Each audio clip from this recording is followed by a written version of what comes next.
Hello and welcome to episode 406 of the Mark and Me podcast. As always, I'm your host Mark. Now joining me on today's episode is the actress Nikki Amuka-Bird. We get to talk all about her film and TV career, which is so good. She's had over 30 years acting in the industry, has been on some incredible TV shows, stuff like Doctor Who, The Bill, and so much more. And most recently with films, she's got to work with M. Night Shyamalan on Old, she got to work on the Omen remake, and there's so much to talk about. But we focus mainly on today's interview on her brand new film. It's called Rumours, and it's out now in the UK and Irish cinemas, and I urge you all to go and check it out. We talk about it in great detail today, and I will never go into it and ruin the plot or anything like that for you guys at home. But what I will say is it probably is one of the most craziest, insane films that I've ever seen in my life. It's absolutely bizarre, but there's something about it I really loved, and I think, honestly, if you get the chance to see it, you will not regret it. But in true typical Mark and Me fashion, I always like to use the intro of every episode of Mark and Me to quickly touch base and talk about my last episode. Right now I'm doing 5 episodes basically within a week, and it's absolutely insane. I started the week with Henry Cole, I then moved on to Jenny from Ace of Base, and yesterday you had Jack Jones, the amazing singer and songwriter and author and just an all-round legend. This episode has only been out just over 24 hours, but it blew up, and a massive thanks to Jack and everyone from the record label and the people that work with Pete Doherty for sharing this episode, because it has been absolutely amazing in such a short space of time. But like I said, today it's about me and Nikki, and I want to just get straight to it. But just before I hit that play button, let's give a shout out to the sponsor of Mark and Me, the great guys over at Vice Press.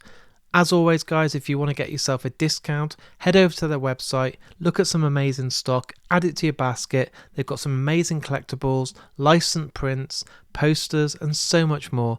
And once you add it into your basket, use the discount code MarkandMe10 and you will get yourself 10% off your first purchase. That's how good they've been to me, and it's a great partnership. Right, I think it's now time to hit play on that interview. So here's me and Nikki talking all things TV and film. So Nikki, thank you for joining me today on the Mark and Me podcast. Thank you for having me. So excited to be here. It's an absolute pleasure to have you. And what I love to do with all guests that come on, and I've done this since I've started the podcast with actors, directors, musicians, bands, all people from all different walks of life, is they always get the same first question, because I'm really interested in how it all started for you. So we're going to take it right back to when you were a kid now, and I'm always intrigued. Was there a certain film or a TV show that you watched with family or a friend that sparked that love inside for cinema or for acting? Was there that certain film that you can remember or acting performance that started everything? I had quite a unique first introduction to film because I was born in Nigeria and I was living there until I was 5. Yeah. And my mum would travel a lot for work. She was working for a fashion magazine at the time, and she would come back and she would when she was in England and in New York, she would record films and bring them back for me. So as a kid, the first words that I actually learned to read were on the old Betamax, which we had Betamax back Old then. school, yeah. Yeah, super old school, taking you back. And so I learned my first words were like on that were play, stop, rewind, fast forward, record. And she would want me to watch all these movies, and whether it be MGM, old musicals, or like Twiggy and the Boyfriend, or just classic movies, The Red Shoes. So I was kind of like raised on movies, I think, in a little way. And then later on, a bit later on, she worked for a company called Circles, which was Yeah. a company that promoted women film directors and filmmakers. So I would go after school and sit with her, and I'd watch like young, burgeoning female directors and their work and stuff. So film was always around.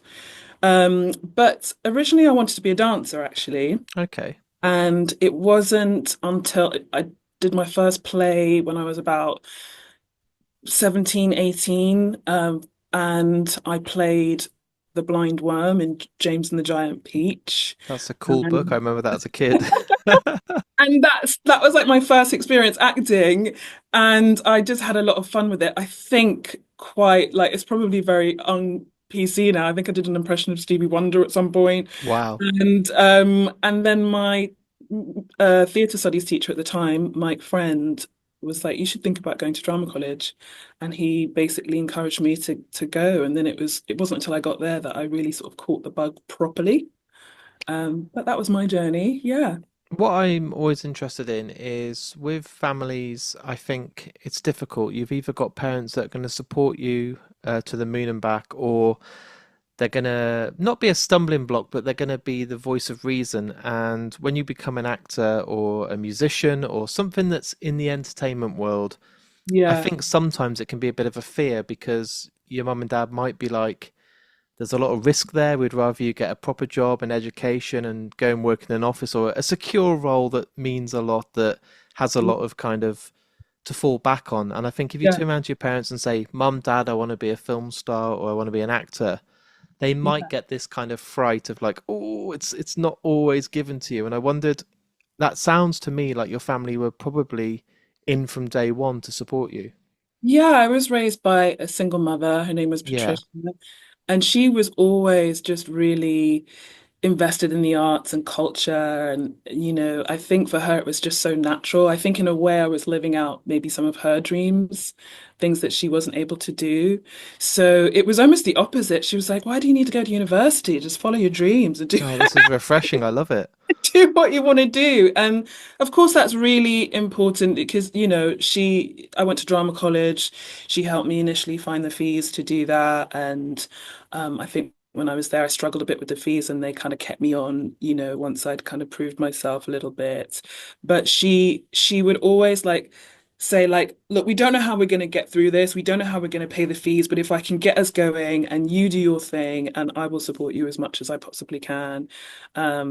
So yeah, she was a real champion of me being in the arts and kind of just encouraging me to I guess maybe disregard any sense of limitation about what roles I could play based on my background, my ethnicity, and just really kind of encouraging me to kind of break boundaries if I could. That's wonderful. And it's Mm. scary to sit that back and kind of see now that it was 25 years ago that you did your first role in The Bill. I didn't realize it was Gosh, that's 1999. too funny. Come on with the Ah, history. wow. And I wondered if your first few performances, not just let's not just go with The Bill, but with Grafters I and think Holby City Doctors was and in there as all well. those ones as well at the start, Yeah. Canterbury Tales, Bad Girls, all in the kind of Bad early, Girls. Oh you my know, gosh. Take prime me to TV Bad that Girls. I genuinely remember being at home with my family and it always being, a big, because of streaming now, people don't plan their life so much around TV. TV can Yeah. plan themselves around us because we can just be like, oh, I'll catch up or play Netflix. Yeah. But Yeah, you'd back wait to then, find out what the next episode, next yeah, story was. there Yeah. was always well, we'll have to wait till next week. We're on a cliffhanger Yeah. now. And And stuff with Bad these Girls as well. characters you were growing up with them, they're really like a part of your life. You said it absolutely perfectly, especially with stuff like Casualty and Holby City, you'd be gripped. And I wondered what it was like, kind of having these great roles in such a young age and kind of such a pinnacle part of your career, because obviously these are genuinely, to look back, staples in the TV industry that people still talk about, that are still on now, that people call classic TV shows, and your name is attached to so many of them. Oh, I never really kind of thought about it that way. I mean, those shows are so important for young actors coming out of drama college and things. Because, say, I went to Lambda, we didn't do that much film training. So it was still kind of learning on the job. And then of course, because they're episodic, each episode would have to be quite dramatic. So you would get a really meaty role for that week's story. And then you'd get to really like go through a whole range of emotions. I remember particularly in Holby City, the cast, the regular cast being really welcoming, and you're still kind of learning how it all works and being around a crew and being on set and timing and how to pace your energy through the day. And it's so important to have that experience. So yeah, I remember those years really well. And then going through, from a patient, you're also doing all these different professions, playing Yeah. a policewoman or, a doctor or a lawyer and so I discovered that you're also boosting your kind of general education, like as you're doing your research for each role and the life that that character has and the profession that they have, and yeah, just really exciting. It's amazing as well because obviously there's a lot of TV work where you've done one or two episodes, but then when it came to Luther, which was one of the most iconic TV shows that I grew up with, to do 8 episodes and be involved in such a big production with the budget so high, with a great production team, that must Yeah. have really been great to kind of get involved a lot more in the character and the production itself and be around the team more and really kind of have a big role than just the odd 1 or 2 episodes. This is your kind of time to really grow as a character. Yeah, I would say that was a really important like break for me as well, because as you say, being in a regular show, I came in the second season, so it was already established Yeah, and people loved it. And then you had Idris Elba in the lead role, and that was kind of a, kind of a phenomenon at that time for a black actor and a of leading role, course. major station that was really being embraced by the whole country, and then internationally as well. And so it was great for me. It was the first time I had like a regular role. The part became more complex as it went on. She actually started out as like a rookie cop who meant well and then became a little bit more kind of um, scheming and going against Luther, which was terrifying for me. Really, I had a couple of moments walking down the street and people like, "Oh, you? Why don't you leave him alone?" kind of thing. Oh, It's right. not real. Chill Yeah, out. this is a Yeah. new experience. But working with Idris was really key for me because, getting to see him work and he's like thinks on his feet. He's very spontaneous. He's very quick, and so you felt like you had to kind of keep up with him, and that was exciting for me. And also, it's really important to be in shows that people know about, that you can reference. You can tell people, well, I've been in this show, and they might take more interest in your work moving forward and stuff. So it was just really great. Yeah. And taking that step, obviously, with Jupiter ascending, old, there's many to name, but stuff like Knock at the Cabin, these big Yeah. films with huge productions, bigger budgets, that Yeah. step into a big production of a film rather than TV. How did you kind of find, and I know you've done obviously other films in the past, but how did you mentally kind of take those steps into such a bigger environment, such a bigger production, and the whole thing's different, isn't it? It's not like a series of months that a TV show could run for. It's a certain team That's of right. people that have got one job to do on one production, so everything kind of feels different.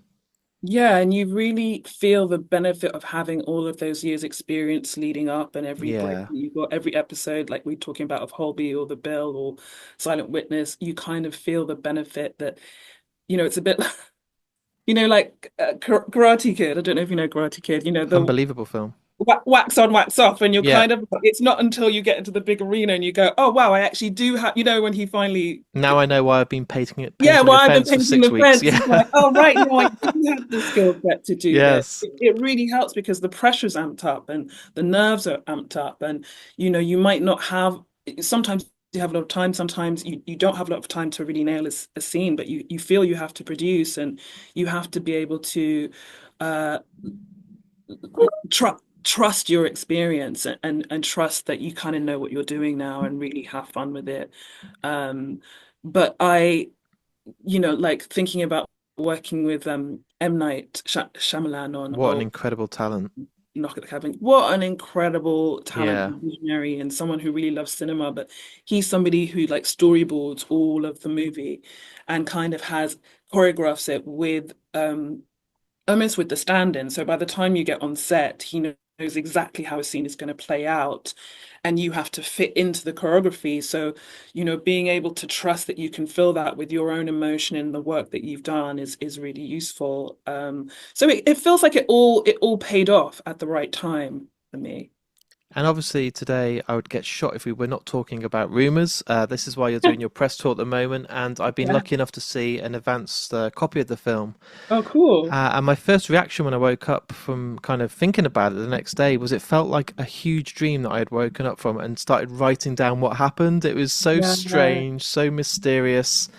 Yes. I was kind of Nightmarish surrounded, in parts. honestly, I was surrounded by like this atmosphere of horror and loss, but then I realized the movie itself is written completely about reality. So I was a bit all over the place. I felt like this journey that it took me, but I genuinely loved it, and Oh wow, great. it made me laugh a lot more than I was ready for. I thought it'd be quite serious at parts, but it was a huge work of satire, and like I said, so strange. And I wondered when you received that script, what your kind of first reaction was, because it really is like nothing else I've seen for many years. It's in a league of its own, isn't it, for strangeness? It really truly is like the most unique bonkers script I've ever read Yeah, in my ever. life. Because I got a phone call from my team saying, "Oh my gosh, would you like to work with Kate Blanchett?" I was like, Yes, I yeah. do. Oh my Yes. gosh, would you like to play the British Prime Minister? What?" And she's playing the German Chancellor. Okay. And at this point, it could have been a straight drama, right? Yeah, I wasn't hugely familiar with Guy Madden's work. And so then I sat down to read the script. And as you may remember, it starts out quite conventionally. So when you're reading it, completely. like, okay, this is just a G7 summit. And, there's a few jokes in there, but mostly it's playing by the book. Then you get to the revelation that Hilda, the German Chancellor, wants to show us this ancient Iron Age bog body. Okay, getting a bit stranger. Then they Yeah, discover that they're alone in the woods. Right, where is everybody? And then, it just goes into this surreal, it just becomes more and more surreal, yeah. basically. Then there's, without giving it too much away, I don't. which, I never try and ruin this plot because I want people to see this for the okay, first time. okay, But I won't give yes, too much away, but it's a truly insane journey for all involved. And I was a little bit scared. I'm not gonna lie. I think I've never seen sort of a genre splice like that. no, That's part comedy, part horror, part soap opera. There's some, anyway, I won't give anything away, but like I was a bit like tonally, what is this? yeah, I met with Guy, the director, and he was kind of like, "Yeah, this is what I do. I don't really know. I don't really have the answers, but we'd love you to come and play." And I think it just felt a bit like, in a way, going back to drama college, like in the best way, meaning that you don't have the answers and you're open to experimentation. And I was very keen to work with the team and, you know, especially working with Kate, I think I've always been impressed by how brave her choices have been, like her playing Bob Dylan and things like yeah. that. So I was kind of trusting that I knew I was going to discover something great. I was going to be pushed creatively. To see the final film now, I'm really proud of it, and it's kind of saying more than I even knew we were investigating. It's been amazing to see the audience response. That, as you say, some people find it really funny, some people find it nightmarish, depending on what their fears are, for the state of the world at the moment. So it kind of keeps revealing itself to me as to what it is, as a creative enterprise. Of course, and sometimes you don't have to stay within the kind of the limits of what it should be. It doesn't have to be just a horror or a comedy or a certain genre. And I think because it's so absurd, and I say that with respect, it is like nothing else I've seen. Right, It's probably the weirdest movie I've ever seen. right. Um, And that's a genre in itself, And I was going to say, and that kind Yeah. of seems engineered to tantalize the viewer. So I'm sitting there thinking to myself, why are these bog bodies rising? What crisis are the G7 leaders having to address? And I was so many different What is random that strange, questions. strange ritual that they're all doing? Oh Yes, dear God, is it what I think it is? it's Yeah, it's bizarre, and genuinely a couple of times, and I'm trying not to spoil it for the people out there, but yeah. I Same, actually same. Really thought hard to. I thought the corpses were probably the most terrifying part of the movie, and I thought that is absolutely terrifying in part. So When I was reading it for the first time, I thought we were in, straight horror when I yeah, was reading about that. And so it's really clever how the beats change. And I think the directors, Guy Madden and Galen and Evan Johnson, they really wanted that feeling for the audience that, like, just when you thought you knew what it was, they would shift the ground from underneath your feet and you'd be in a yeah. completely different genre. And, even hearing Enya music It's playing at a yeah, certain, you're kind of, what is this? But I've always, going back to what I was saying about my mum introducing me to cinema when I was younger, I've wanted to work in this way and wanted to work with like visionary film directors and people who are like kind of really pushing the boundaries. And this feels like an example of that to me. what was your reaction? So obviously on set, you're trusting these three directors, you're trusting the team around you. You've got some great cast. Let's be honest, everyone in this, there's not one Yeah. bad kind of standout performance. Everybody is fantastic. And what's your kind of confidence like when you've done these scenes, it's all about to wrap, and you're going in and seeing this first screening for yourself of how it is all going to come together? Because it is such a crazy, varied tone film. What was that reaction and kind of trust like when you actually saw it for the first time? It was like, okay, I understand now. This is what it's meant to all mean. This is why it is a big jigsaw, and now I can see all the pieces have actually been put together. I think, when we were filming, and it is such an incredible cast, and I think one of the beautiful things about the experience filming together is like I think none of us really knew what it was tonally. It Yeah, wasn't like anybody came there and thought, oh, this is like that other film that I've done before. I think there was a sense of us all really trusting the directors, trusting each other, maybe feeling a little bit exposed at times because, we are playing characters that are lost in the woods, and that it can feel almost like as we're saying, going from soap opera to, Kate sometimes calls it like Scooby-Doo sometimes, like, we're supposed to be the leaders of the world's democracies, and a lot of time we don't know what's happening. So the first time I watched the film, I still had some of that when I was watching it by myself. I watched it and I was like, oh gosh, I still don't know what this is. The yeah, first time I watched it with an audience was the real revelation because it sounds so stupid, but I honestly didn't realize how funny it was rather. of course. And so hearing the audience pick up on all the references was just so rewarding. Seeing that every time we tried to be efficient as world leaders and made these kind of gaffes and stuff, that it would just really tickle people.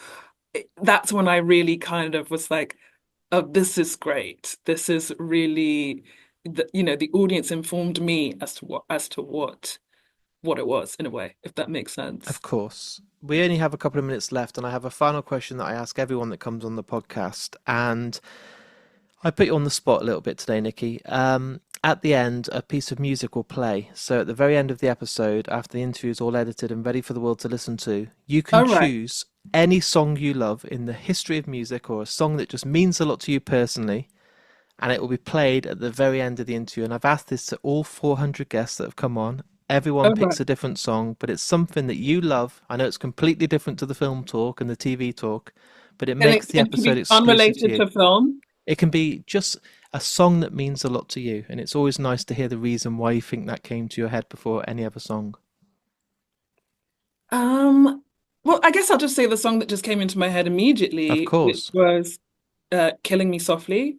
Oh, great Which tune. is because I remember the original, my mom playing me the original growing up, and like mom loving that kind of soulful music around the house, and singing her little heart out. And then I obviously just love the Fugees version as well, and the Lauryn Hill version. And that was just like a big moment in music for me when the Fugees and then Lauryn Hill's album came out, which I'm still obsessed with to this day. Yeah, it's timeless. So I Um, was lucky enough to see the Fugees in Birmingham when I was about 15, and Nas what? was supporting, and I couldn't believe it. And I was so young, I wasn't able to really digest or take in what I'd witnessed. It was like historic, like Nas opening for the Fugees and seeing Wyclef and everyone, and it was incredible. Oh But my God, I'm so jealous. I've seen Lauryn Hill once live and I mean, I'm just in awe of her talent. yeah, just And absolutely amazing. yeah, it was a real game changer for me when she came out. So that's the song that came to mind. And also, it's like low-key the karaoke song that I sing. Oh, nice. That's awesome.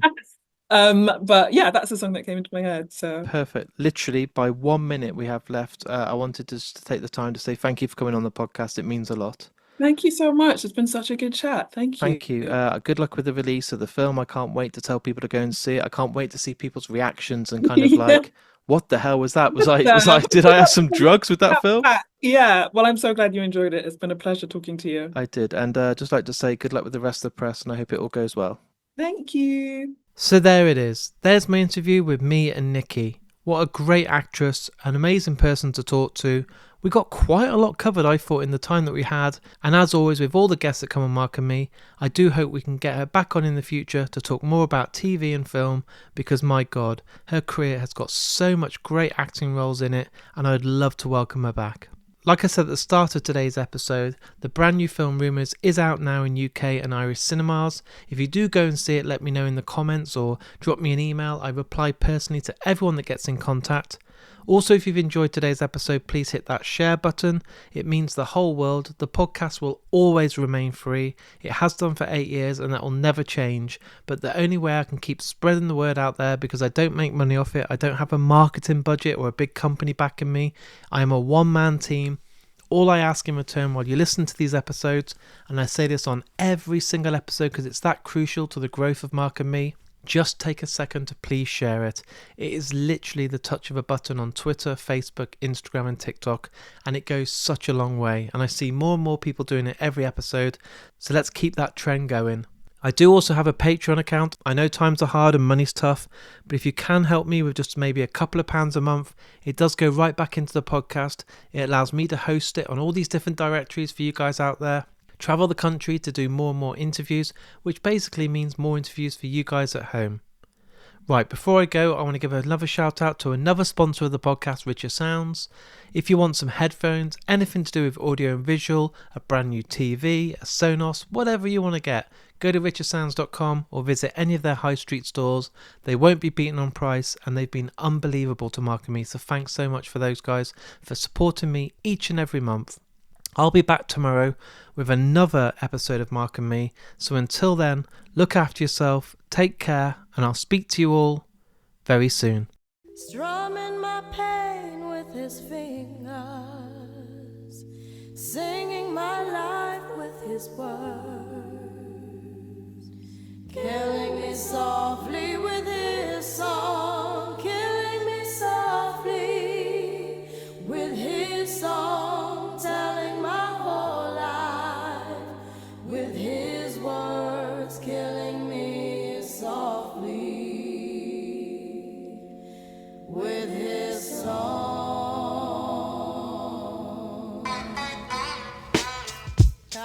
Yo, this is why Clef, Refugee Cat, Criswell, Little Bass sitting up here on the bass. While I'm on this road, I got my girl L. One time. Hey yo L, you know you got the lyrics. I heard he sang a good song. I heard he had a style. And so I came to see him and listen for a while. And there he was, this young boy, stranger to my eyes, strumming my pain with his fingers, singing my life with his words, killing me softly with this song, killing me softly with this song, telling my whole life with his words, killing me softly with his song.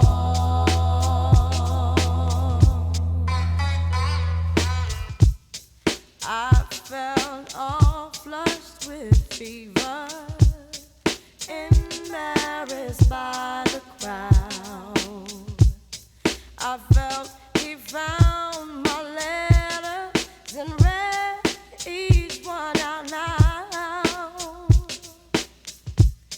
I prayed that he would finish, but he just kept right on, strumming my pain with his fingers,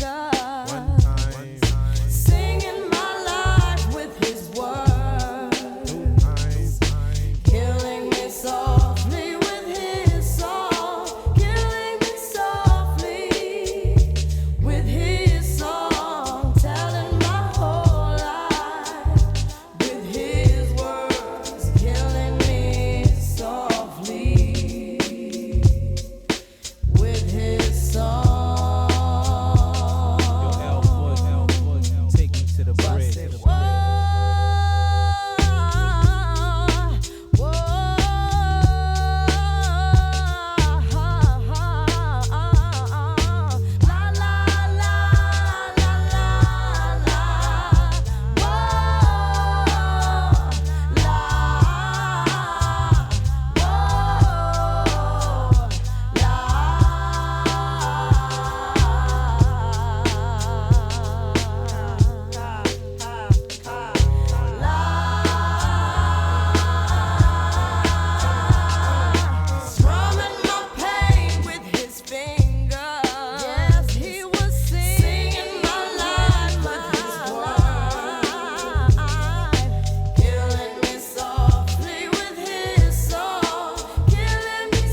L from the refugee camps.